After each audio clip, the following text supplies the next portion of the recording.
রাসূল তো এতিমদের সর্দার।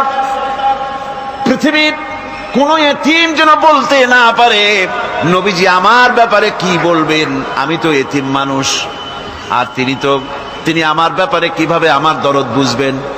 নবীজিকে আল্লাহ পাক কেমন এতিম বানালেন, সমস্ত দুনিয়ার এতিমদের সর্দার বানালেন। মায়ের পেটে যখন তিনি ছিলেন 6 মাসের সময় মায়ের পেটে থাকাকালীন বাপের এতিম হয়ে গেলেন। যখন প্রসব বেদনা শুরু হয়েছে মায়ের, দুনিয়ায় যখন তিনি আসবেন, হযরতে আমেনা ঘরের ভিতরে বসে তার অবস্থাটা কি? এই সন্তান পৃথিবীতে আসতে পরে যিনি সবচাইতে বেশি খুশি হবেন তিনি তো আজ দুনিয়ায় নাই। মনের ভিতরে কত কষ্ট। আল্লাহ রাব্বুল আলামিন তার হাবিবকে দুনিয়া আনলেন। রাসূলের দাদা ঘরের সামনে তাঁবুর সামনে দাঁড়ায়া তায়েফ থেকে আগত সাদিয়া গোত্রের লোকদেরকে বলতেছেন, এই ঘরের ভিতরে একটা এতিম বাচ্চা আছে, বেশি টাকা কড়ি দেওয়া যাবে না, যদি দয়া হয় নিয়ে যাও। গরিব মানুষ, এতিম মানুষ দেখে শুনে কেউ আর নিতে চায় না। সবশেষে এলেন ভাগ্যবতী মেয়ে, ভাগ্যবতী মহিলা হযরতে হালিমাতুস সাদিয়া। তিনি এসেছেন, কোনো ছেলে পেলে পায় নাই, সকলের শেষে তিনি এসেছেন। আব্দুল মুত্তালিব বলছেন, এই ঘরের মধ্যে একটা এতিম বাচ্চা আছে, দয়া হলে নিয়ে যেতে পারো। তিনি স্বামীর সঙ্গে পরামর্শ করলেন, এরপরে বললেন, যদি দেখতে অন্তত ভালো হয়, মন যদি ভালো লাগে নিয়ে যাব, একেবারে খালি হাতে ফিরে যাওয়ার চাইতে তো ভালো।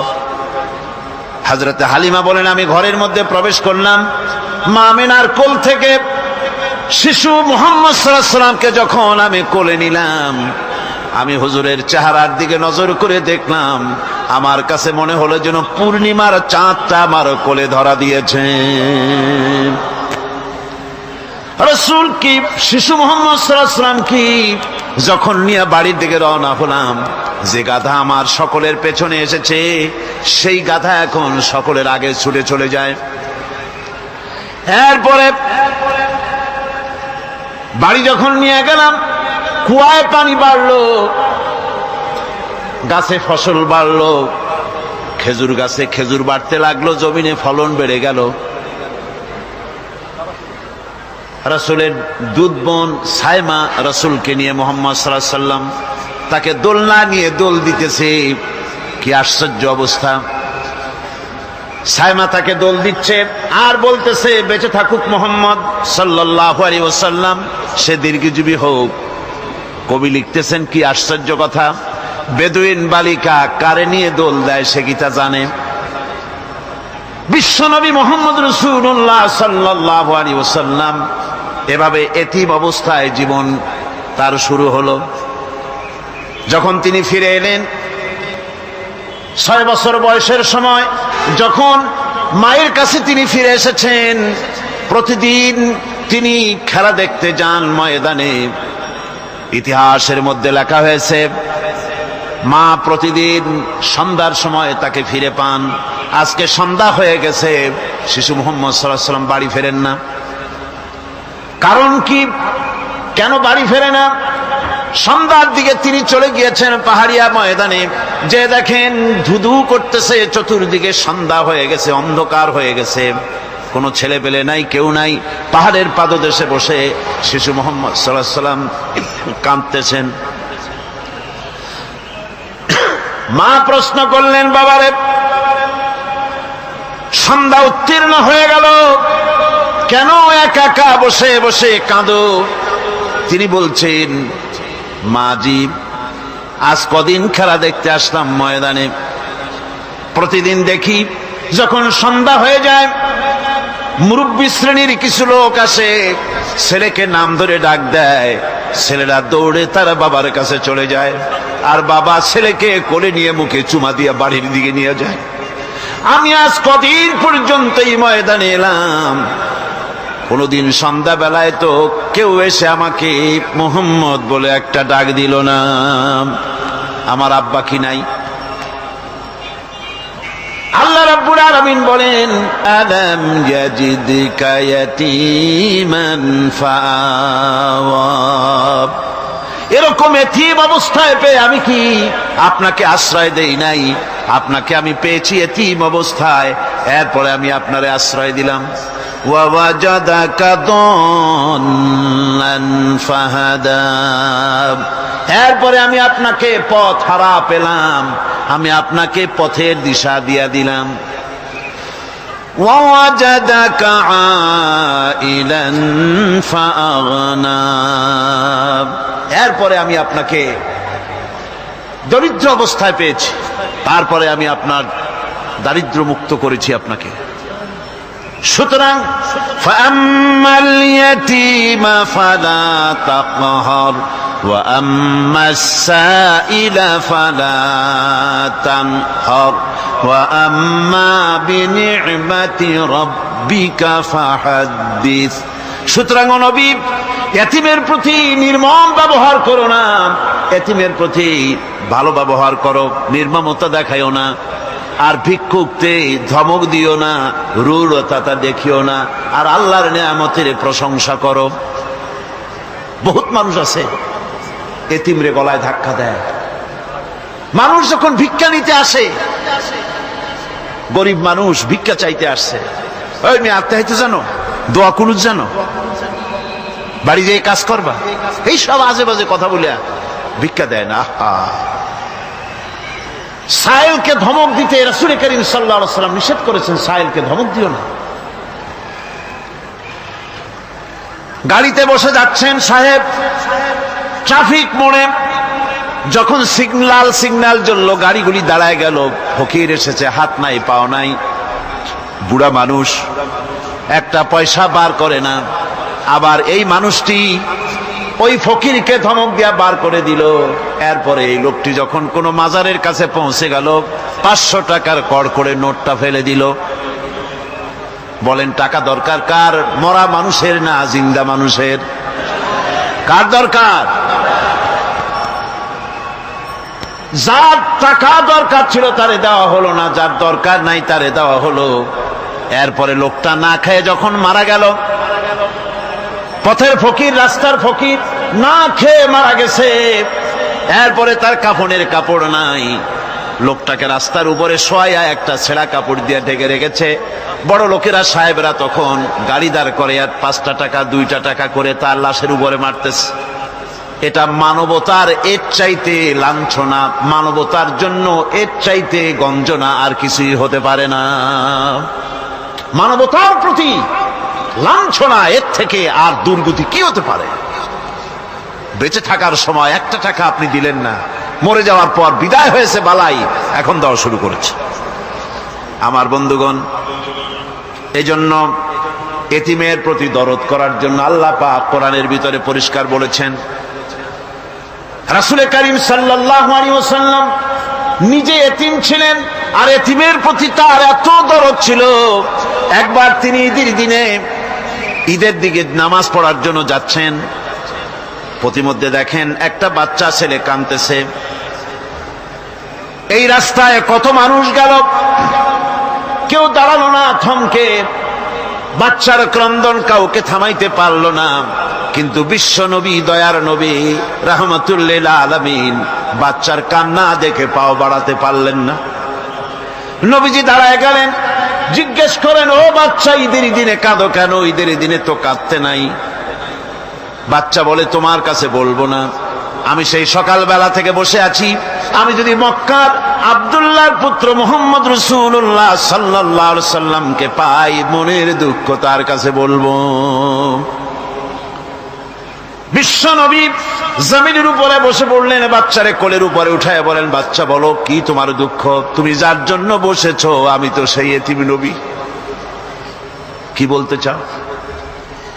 বাচ্চা বলতেছেন, ইয়া রাসূলুল্লাহ, আমার বাবা মারা গেছে, সেই ছোট্টবেলায় একেবারেই তখন মায়ের পেট থেকে আমি আসার পর বাপ মরে গেল, আমার মা আর একজনের সঙ্গে বিয়ে বসেছে, সেই পুরুষটি আমারে দেখতে পারে না, আমার মা যদি আমারে কোলে করে এসে সহ্য করতে পারে না, আমারে চুমা খাইলে সহ্য করতে পারে না, আমারে খাবার দিলে মা মার খায়, আজ ঈদের দিনে রাতে আমার মা আমাকে বলল, বাবারে তোমার কপাল খারাপ, তোমার বাবা মারা গেছে, তোমাকে সাহায্য করার কেউ নাই, আমি তোমার যত্ন করতে পারলাম না, কোলে নিয়ে সুমাও দিতে পারি না, আমার এমনই কপাল খারাপ। সুতরাং এতিমের দরদ এতিম ছাড়ার কেউ বুঝবে না। তুমি আজ চলে যাও, ওই রাস্তায়, ঈদের রাস্তায় দাঁড়ায় থাকো, মাঠের রাস্তার পাশে, বিশ্ব নবীর কাছে তোমার দুঃখ বলো, এতিমের দুঃখ তিনি বুঝবেন। আমি মায়ের কথা মতো এই জায়গায় এতক্ষণ বসে আছি, হুজুর আপনি দয়া করে, আমার কথা তো আপনার কাছে বললাম, আমার মনের এই দুঃখ। নবীজি বাচ্চার কথা শুনতেছিলেন, চোখ দিয়া পানি পড়তেছিল, বাচ্চাকে বুকের সঙ্গে জড়িয়ে ধরে নবীজি বলেন, ও এতিম, মুহাম্মদ সাল্লাল্লাহু আলাইহি ওয়াসাল্লাম যদি তোমার পিতা হন আর হযরতে আয়েশা যদি তোমার মা হয়ে যায়, বলো তোমার মনের দুঃখ মেটে নাকি? ছেলে ডুকরে কেঁদে উঠলো আর বলল, ইয়া রাসূলুল্লাহ, হে আপনি যদি আমার পিতা হন আর আয়েশা যদি আমার মা হয়ে যায়, এর থেকে বড় সৌভাগ্যের আমার তো আর কিছুই নাই। নবীজি এতিমকে বাড়ি নিয়ে গিয়ে হযরতে আয়েশার হাতে তুলে দিয়ে বললেন, আয়েশা রে, পবিত্র ঈদের দিনে আল্লাহ রাব্বুল আলামিন তোমার জন্য একটা উপহার পাঠিয়েছেন, এটা যত্ন করো।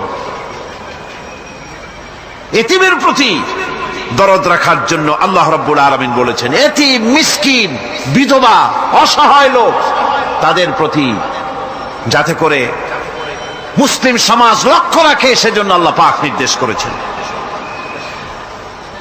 বুখারী এবং মুসলিম শরীফের হাদিসে এসেছে, আসাই আলাল আরমারাত ওয়াল মিসকিন কাসাই ফি সাবিলিল্লাহ।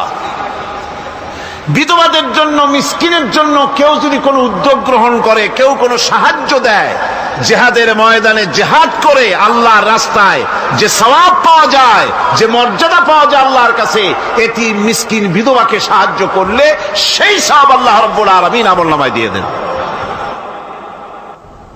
আমাদের প্রিয় নবী এতিম মিসকিনদের খুবই ভালোবাসতেন তার নিজের চাকর হযরত যায়েদ ও আনাস রাদিয়াল্লাহু তাআলা আনহুকে।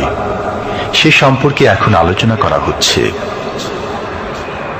তার চরিত্রই প্রমাণ করে, নবীদেরকে বায়্যিনাত দেওয়া হয়েছে, এমন চরিত্র আচার আচরণ দেওয়া হয়েছে যাতে করে লোকেরা অভিভূত হয়ে যায়, আকৃষ্ট হয়ে যায়।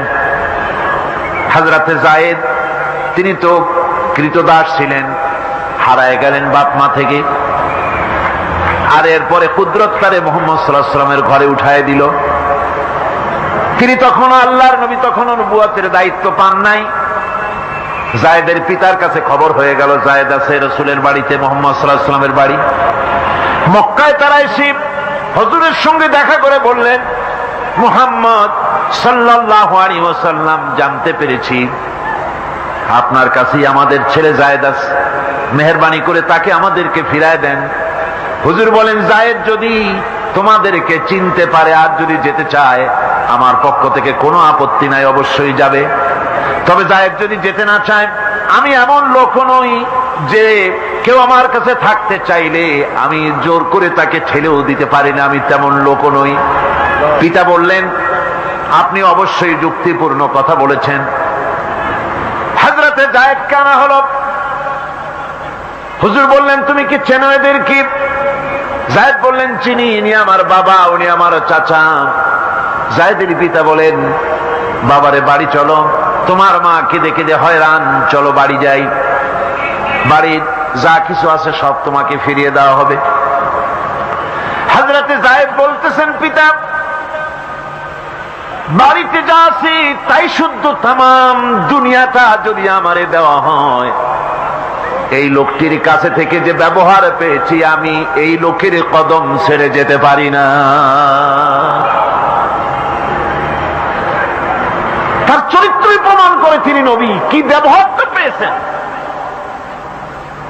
হযরত আনাস রাদিয়াল্লাহু তাআলা আনহু ছোট মানুষ, 8 বছর বয়সের সময় হুজুরের খাদেম হয়ে হুজুরের বাড়িতে আসছেন।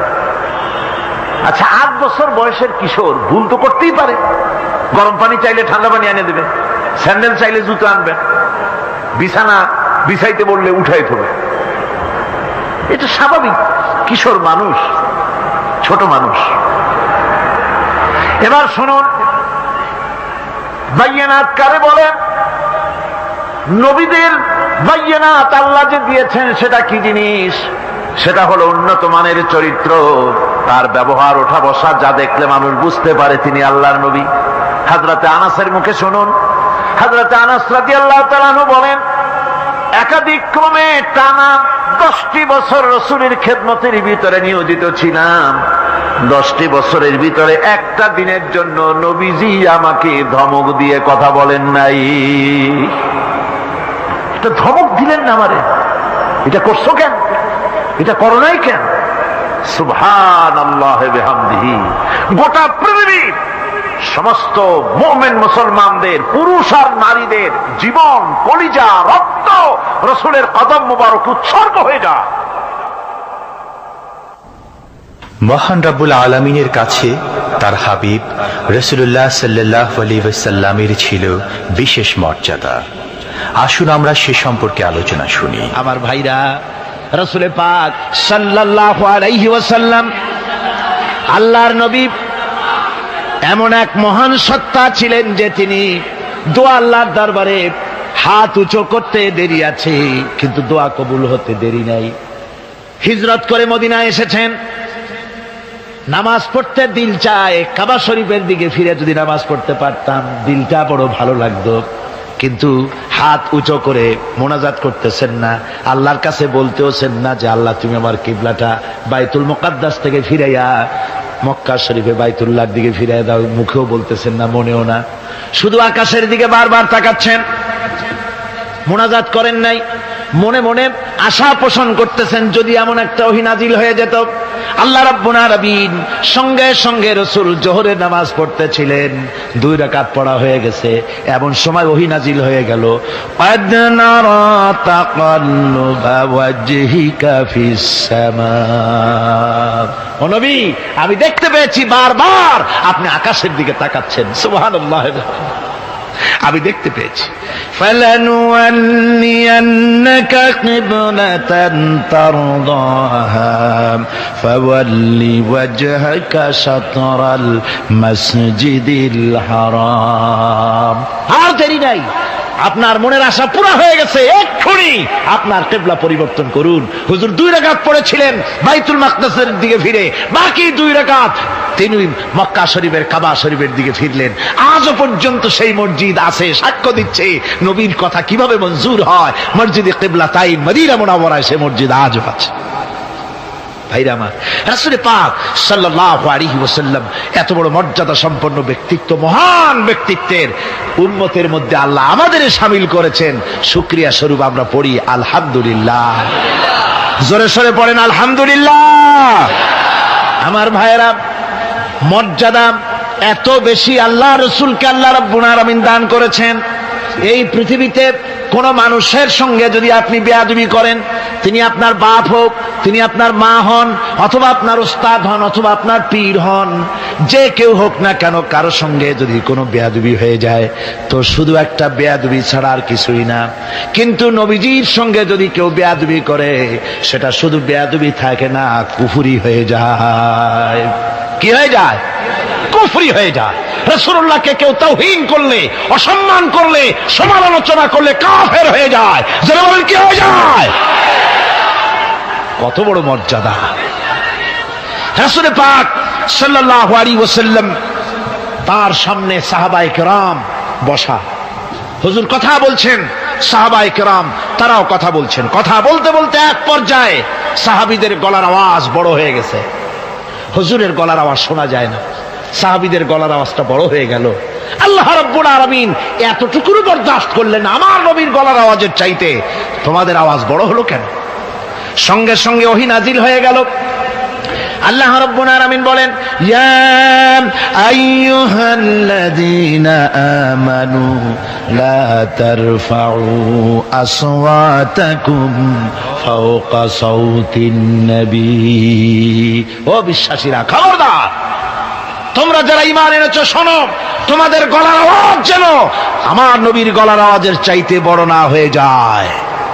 যদি তা হয়, আনতাহবাতা আমালুকুম, জীবনের সমস্ত ভালো কাজগুলি আমি আল্লাহ বরবাদ করে দেব। আজ পর্যন্ত এই আয়াতে কারিমা রাসূল পাক সাল্লাল্লাহু আলাইহি ওয়াসাল্লামের রওজায়ে আতহারের সামনে সবুজ সাইনবোর্ডের উপরে সোনার অক্ষর দিয়ে এই আয়াতে কারিমা লেখা রয়েছে। সুবহানাল্লাহ। সর্বকালের, সর্বযুগের সর্বশ্রেষ্ঠ মহামানব, সর্বশ্রেষ্ঠ বিশ্বনবী, আল্লাহর পরে যার মর্যাদা, তিনি হচ্ছেন মুহাম্মদ রাসূলুল্লাহ সাল্লাল্লাহু আলাইহি ওয়াসাল্লাম। রাসূলুল্লাহ সাল্লাল্লাহু আলাইহি ওয়াসাল্লামের প্রতি মহান আল্লাহর ভালোবাসার অন্যতম নিদর্শন হচ্ছে মেরাজ। এর মাধ্যমে আল্লাহ রাব্বুল আলামিন তার বন্ধুকে নিজের সান্নিধ্যে নিয়েছিলেন। এখন আমরা শুনব সেই মেরাজের কাহিনী। দুলির ধরা থেকে রাসূলকে আরশে আজিমে নিয়ে যাওয়া হবে। বোরাক এলো। বোরাক হচ্ছে বারকুন থেকে উৎপত্তি। এর অর্থ হচ্ছে বিজলি, বৈদ্যুতিক গতি সম্পন্ন, ঘোড়ার চাইতে ছোট, খচ্চরের চাইতে বড়, এই জাতীয় একটা প্রাণীর মতো হযরতে জিবরাইল নিয়ে আসলেন। আমাদের দেশে কারো কারো বাড়িতে আয়নায় বান্ধানো থাকে এই ছবিটা।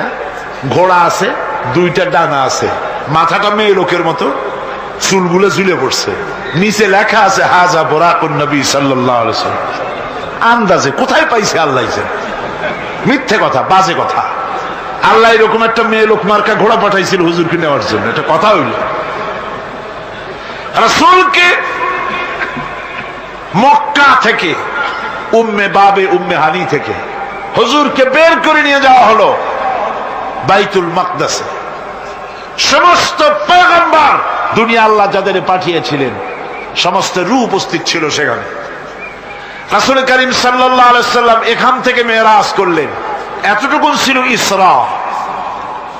কোরআনে কারীম বলছে, আজকের কারি সাহেব যেখান থেকে তেলাওয়াত করেছিলেন, সুবহানাল্লাযী আসরা বিআবদিহি লাইলাম মিনাল মাসজিদিল হারামি ইলাল মাসজিদিল আকসা। সুবহানাল্লাযী, সমস্ত দুর্বলতা, অক্ষমতা থেকে মুক্ত সেই সত্তা যিনি তার বান্দাকে ইসরা করিয়েছেন, মেরাজ করিয়েছেন। সুবহানাল্লাহ। সমস্ত দুর্বলতা, অক্ষমতা থেকে মুক্ত তিনি পার করে নিয়ে গিয়েছেন। তারপরে মুহূর্তের ভিতরে মহাশূন্য পাড়ি দিয়ে, সেই মহাশূন্য মানে কি? এইখান থেকে সূর্য কত দূরে জানেন না? 9,30,00,000 মাইল দূরে এখান থেকে সূর্য। সেই সূর্য, তারপরে রয়েছে গ্যালাক্সি, মিল্কি ওয়ে, গ্রহ নক্ষত্র, সে যে কত দূরে, যে সমস্ত তারকা, এমন বহুত তারকা আছে যে তারকা সৃষ্টির পর তার আলো পৃথিবীর মাটি আজ পর্যন্ত স্পর্শ করে নাই, অথচ আলোর গতি প্রতি সেকেন্ডে কত মাইল? 1,86,000 মাইল। এই 1,86,000 মাইলের সেকেন্ড, এর মিনিট, এর ঘন্টা, এর দিন, এর সপ্তাহ, এর মাস, এর বছর, এটাকে বলা হয় লাইট ইয়ার, আলোকবর্ষ। সেই তারকা তৈরি হওয়ার পর কত সহস্র সহস্র লাইট ইয়ার চলে গেল, আজও পর্যন্ত সেই তারকার আলো পৃথিবীর মাটি স্পর্শ করতে পারে নাই। তাহলে সেই তারা কোথায়? আল্লাহ রাব্বুল আলামিন তার হাবিবকে চাঁদ, সূর্য, গ্রহ, নক্ষত্র, মহাশূন্য পাড়ি দিয়ে, তারপরে 7 আকাশ পাড়ি দিয়ে সিদরাতুল মুনতাহা পর্যন্ত নিয়ে গেলেন। জোরে কোন সুবহানাল্লাহ। এবার সিদরাতুল মুনতাহা পর্যন্ত যাওয়ার পথে যত ঘটনা ঘটল, সেগুলো আপনারা ইতিহাস থেকে পড়ে নেবেন, ওগুলি বলার সময় আমার কাছে নাই। সিদরাতুল মুনতাহায় যাওয়ার পর হযরত জিবরাইল বলেন, আর আমি যেতে পারবো না, এটা হলো বিপজ্জনক বর্ডার। আমি যদি আর এক চুল অগ্রসর হই তাহলে আমি জ্বলে পুড়ে ছাই হয়ে যাব, আমার আর যাওয়ার অধিকার নাই। হুজুর সেখানে বসে থাকলেন। জিবরাইল বলে গেলেন, এখান থেকে আপনাকে নেওয়ার কুদরতি ব্যবস্থা হয়ে যাবে। রাসূল দুনিয়ায় ফিরে এসে হযরত বেলালকে ডেকে বলেছিলেন, বেলাল গো, এমন কি আমল তুমি করো আমারে শোনাও। হযরতে বেলাল বলেন, হুজুর আমার আমল তো সব আপনি জানেন। কয় না, কি করো শোনাও। বেলাল বলেন, হুজুর খাস আমলের মধ্যে এতটুকুন আছে যে আমি কখনো বিনা উজুতে থাকি না। যখন উজু চলে যায় উজু করি, আর উজুর ইহতিমামের জন্য 2 রাকাত নফল নামাজ পড়ি। হুজুর বলেন, বেলাল তুমি এই আমল ছাড়বা না, কারণ সিদরাতুল মুনতাহায় হযরত জিবরাইল আমারে যখন ছেড়ে চলে গেলেন, আমার একা একা বড় ভয় লাগতে লাগলো। তখন আমার মনে হচ্ছিল তুমি যেন আমার চতুর্দিকে হাঁটতেছো। আমার ভাইরা, রফরফ নামক বিছানা চলে এলো। কুদরতি এই বিছানায় চড়ে নবীজি আল্লাহ রাব্বুল আলামিনের দরবারে আরশে আজিমে পৌঁছে গেলেন। জোরে বলেন সুবহানাল্লাহ, জোরে বলেন সুবহানাল্লাহ। যেখানে পৃথিবীর কোন মানুষের যাওয়া সম্ভব নয়, গোটা পৃথিবীর মানুষের মর্যাদা আল্লাহ পাক বাড়ায় দিলেন। আরশে আজিমে হুজুরকে নিয়ে গেলেন। তারপরে তিনি কথাবার্তা হুজুরের সাথে কি বললেন, সেই কথাগুলি নিয়ে আমাদের দেশে কথা হলো এই যে হুজুরকে নিয়ে আল্লাহ 5 ওয়াক্ত নামাজ দিছিলেন তো 50 ওয়াক্ত। মুসা আলাইহিস সালামের সাথে দেখা না হইলে তো কাম সারছিল, আমাদের আর উপায় ছিল না। আরে ভাই, শুধু নামাজ দেওয়াই যদি উদ্দেশ্য হবে তাহলে রোজার মতো তো আল্লাহ দুনিয়ায় বসে দিতে পারতেন কিনা? হজের মতো, যাকাতের মতো পারতেন কিনা? শুধু নামাজের জন্য নয়, আল্লাহ পাকের কায়নাত দেখাবার জন্য আল্লাহ পাক তাকে নিয়েছিলেন। বেহেশত দেখাইছেন, দোজখ দেখাইছেন, ভালো কাজ করলে কিরকম শান্তি হবে, খারাপ কাজ করলে কিরকম শাস্তি হবে চোখে দেখায় দিয়েছেন মুহাম্মদ রাসূলুল্লাহ সাল্লাল্লাহু আলাইহি ওয়াসাল্লামকে। মেরাজ থেকে ফিরে এলেন, ঘরে এসে দেখেন উজুর পানি, উজু করে যে গেছিলেন উজুর পানি তখনও গড়াচ্ছে। যে দরজা দিয়ে বেরিয়েছিলেন দরজাটা ধাক্কায় তখনও কাঁপতেছে। যে বিছানায় শোয়া ছিলেন সে বিছানায় মানুষ শুয়ে থাকলে যেমন উষ্ণ থাকে সেরকমের উষ্ণ ভাব তখনও আছে। কেমনে হলো? কেমনে হলো? মাথায় ঢুকবে না। সুবহানাল্লাহ কোন ঢুকবে? জোরে কোন সুবহানাল্লাহ। এটার ব্যাপারে কোন বিজ্ঞান, দর্শন, যুক্তির প্রয়োজন নাই। প্রয়োজন শুধু এতটুকু, আল্লাহ তার হাবিবরে নেবেন, কত দ্রুত নিবেন, কত দ্রুত পাঠাবেন এটা তিনিই ভালো জানেন, আমাদের কোনো জানার কথা না। ঠিক কিনা কর? তবে দৃষ্টান্ত যদি চান তাহলে আমি দৃষ্টান্তটা এভাবে দিতে পারি, বুঝাবার জন্য একটা দৃষ্টান্ত দিতে পারি।